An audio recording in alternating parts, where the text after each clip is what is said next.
Hey YouTube, Andrew back again with another video, and today we have our review of the Vaio Z Canvas, the powerful 2-in-1 that may or may not dethrone the Surface Book or even the Surface Pro 4. Let's find out if this is a buy or a don't buy.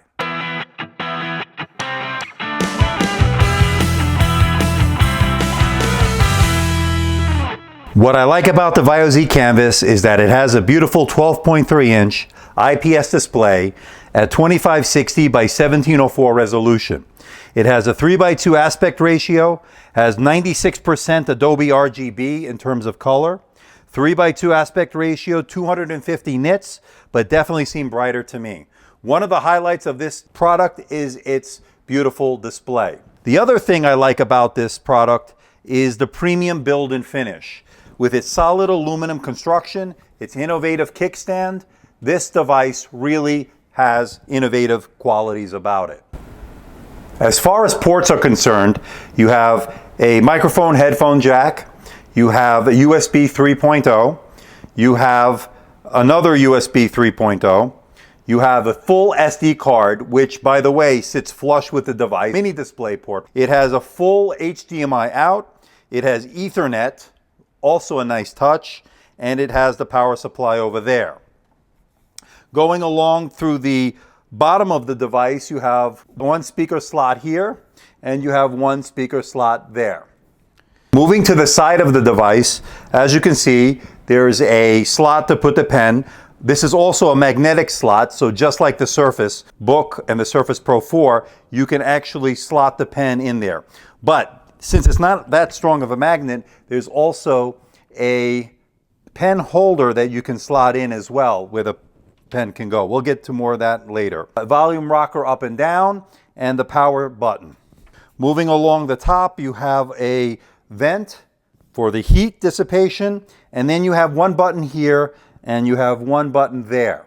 This button is actually shortcuts for control, keyboard shortcuts, so when you're not using the keyboard, you can use the onboard shortcuts, and we'll get to that in a moment. And on this side, there's another button, and that's to turn this touchscreen on and off. Digital artists will really appreciate that. Now, on the back is this very innovative hinge kickstand that really is very, very unique. It pulls out like that, and you can move the product down like that, and then gently lift up like that. So it's a very innovative, unique hinge, and you can see it from this angle. You can move it down to that level, and then you can move it up. Really very unique. Another very good aspect of this tablet is the fact that it runs a Core i7 and has a very fast SSD. Now, one thing I will ding them on is the fact that it's running a 4th generation processor, the Haswell processor, and not the more recent Skylake or even Broadwell, which was the one before that. So although I would have liked to have seen Skylake in this, but it still did very well on our Geekbench test that we ran.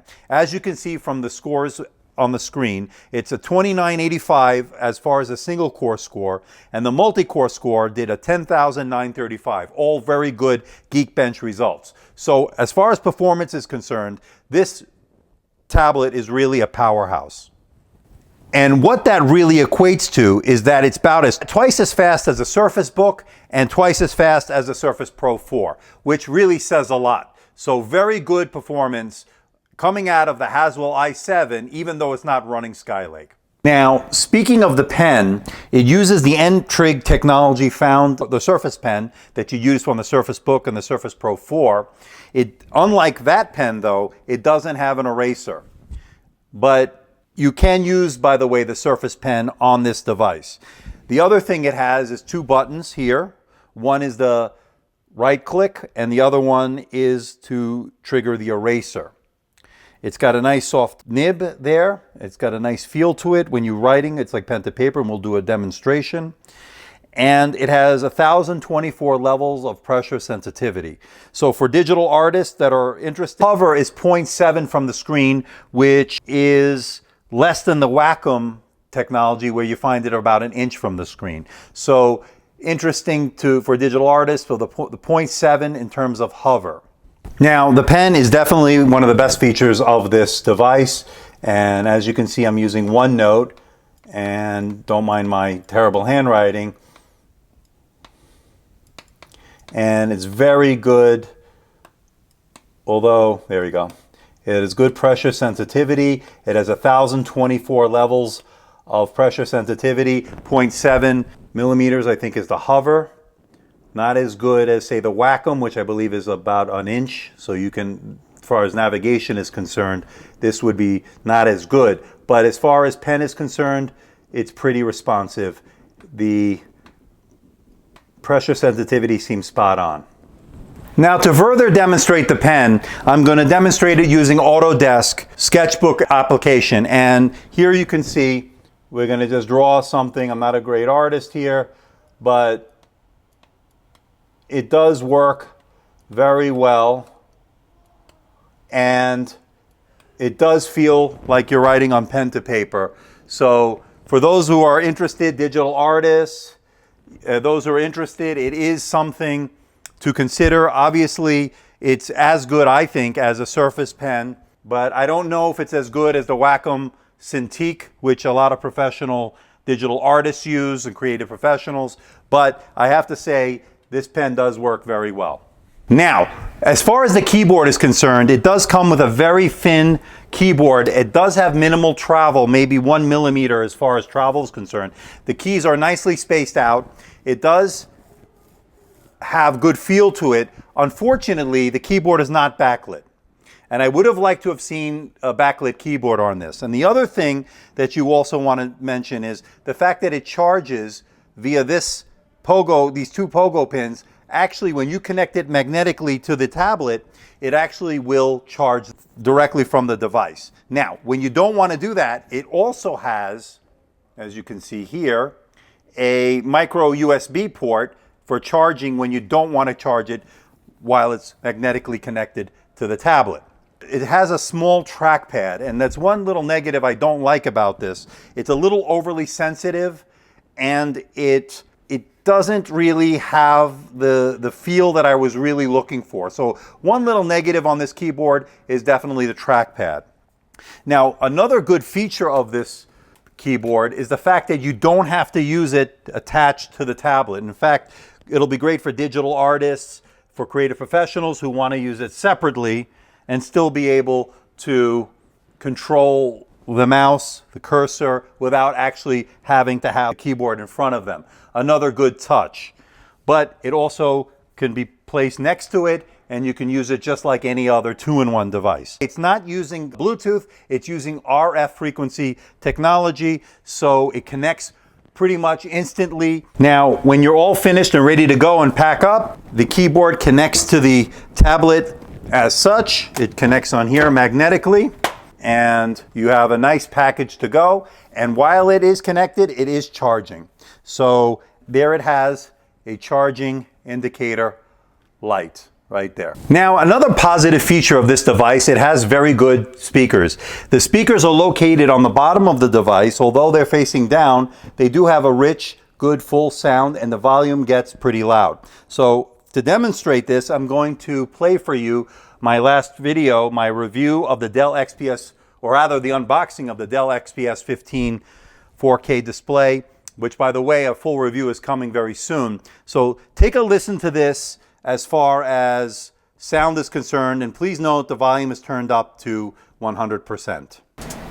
Hey YouTube, it's Andrew back again with another video, and today I have another special unboxing.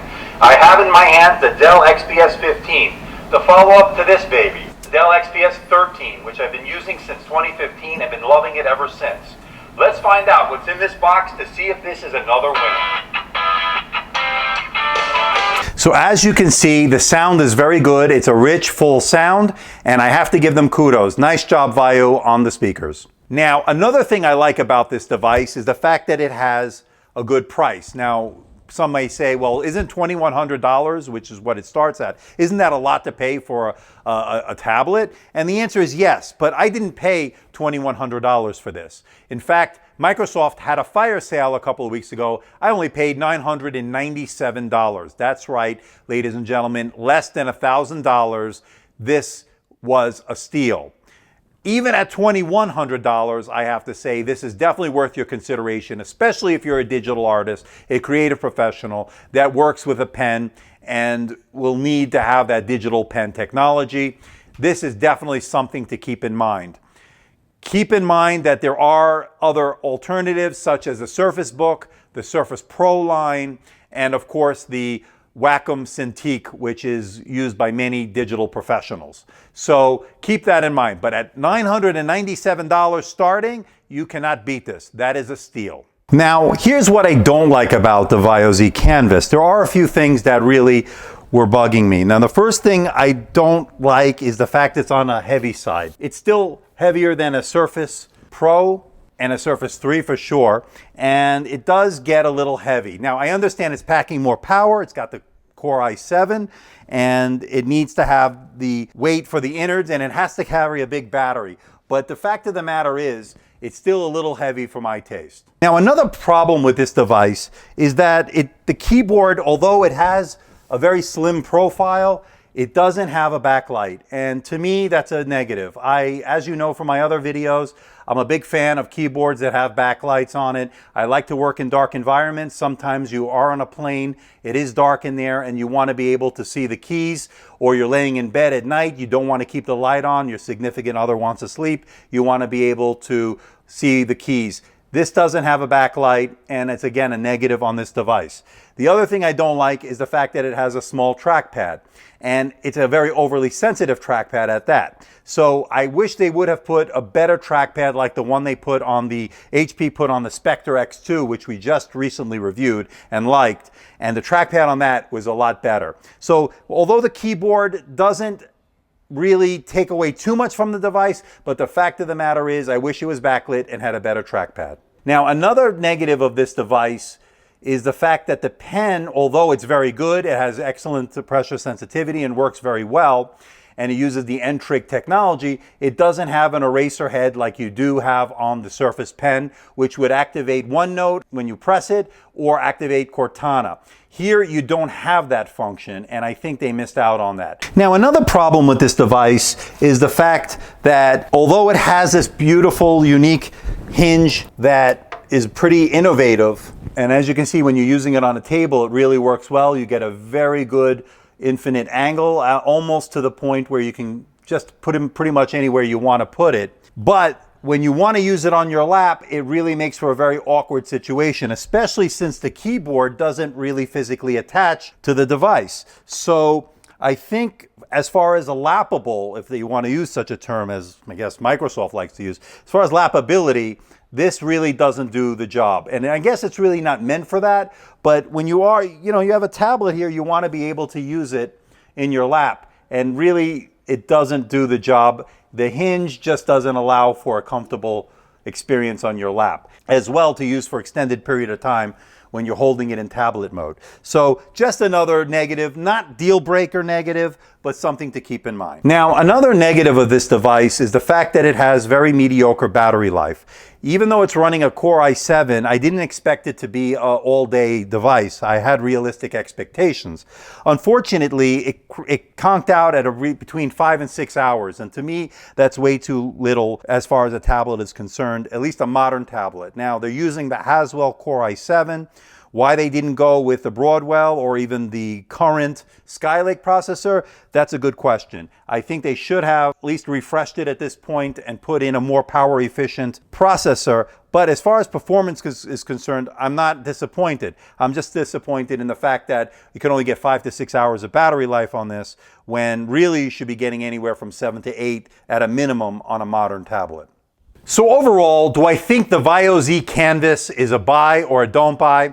Well, I'm going to have to say it's a buy. I really enjoyed this tablet very much. I liked its innovative hinge. I like the beautiful build quality, the aluminum construction, the Gorilla Glass on the screen. I like the fact that the keyboard can be used against the tablet or away from the tablet as a separate device, and the fact that it doesn't use Bluetooth but uses RF to connect. I have not experienced any connection issues as far as the keyboard is concerned. I would have liked a little better key travel. I would have liked that it would have been backlit and I would have liked a better trackpad. But overall, I think the digital artists will really love the pen. I think that the pressure sensitivity was spot on. The fact that it had 1024 levels of pressure sensitivity really helps. It's at least on par, or if not better, than the Surface Pro 4 or the Surface Book as far as the pen is concerned. Now, as far as performance is concerned, I like the Core i7, although I would have liked to have seen a Skylake processor and not the Haswell, which is 2 generations behind. Nonetheless, it did very well on the Geekbench test, as you saw, and it did very well. I like the sound of this device. It has excellent speakers. I would have liked front-facing speakers instead of them on the bottom here, but as far as speakers are concerned, they're rich, they're loud, they have good sound, nice touch. I would have liked better battery life on this device, but you can't have it all. Digital artists, creative professionals will really like it. If you're going to do video processing on this, you're going to really love the fact that it has a full SD card slot that sits flush with the device, so you can really add a lot more storage as you need it. So overall, it definitely is a buy, ladies and gentlemen. Please leave a comment in the comment section. I really want to know what you think about this device. And if there's any other device that you want me to review, I will do my best to make it happen. Stay tuned. I have new reviews coming. I have a review of the Dell 15 XPS 4K UHD display, which is coming very soon. I have the Lenovo Mix 700 on its way for an unboxing and for some testing. I should have that by next week. So there's a lot of exciting things here happening at AMD Tech, and I hope you stick around. So please hit the like button, please subscribe, and until next time, see ya.